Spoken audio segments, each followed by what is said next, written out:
So yun guys, maya maya lamang ay uuwi na rin ako ng bukid.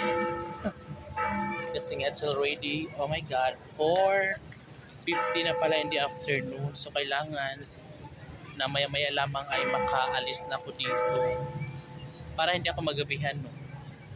Although hindi naman siya mahirap sumakay ng tricycle dito, but then gusto ko lang umuwi na may maliwanag-liwanag pa. Ganun. Kasi baka umulan, no? So kailangan na habang maaga pa ay nandun ako sa bahay. No, and yung family ko nga pala ngayon guys is nandun sa fiesta. Bali ako lang ang hindi nakapunta ng fiesta ngayon dahil nga sa meron kami activity, yung Christmas party ng mga barangay secretary. So ayun, kana ang ako lang ang hindi napunta ng fiesta guys. So dito madalas sineselebra ang mga activity guys, lalo na pag December.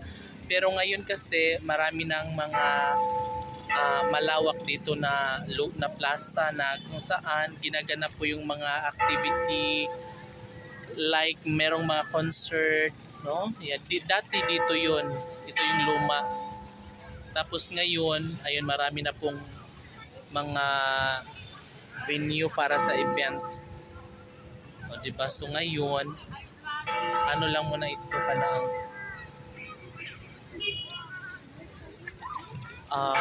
ano na siya, talagang pasyalan na lang. And maybe pagka Elias kasi guys, Elias concert is maraming tao kaya hindi ka siya dito yun. Although malawak na to pero kulang pa ito guys. Ganun. Diba? So kailangan mas malawak pa dito kasi nga alam naman natin punong-puno talaga ng mga tao. Maganda dito guys kasi malapit lang yung simbahan na malaki. Sobrang nice dito and malapit din sa dagat dyan. Yan, dagat na yan dyan guys. Malakas na yung hangin dito. Yan, boardwalk. And sa mga mamimili, meron ding ano dito guys, grocery store. Devi Mart, no, Devi Mart bye-bye mo na siya.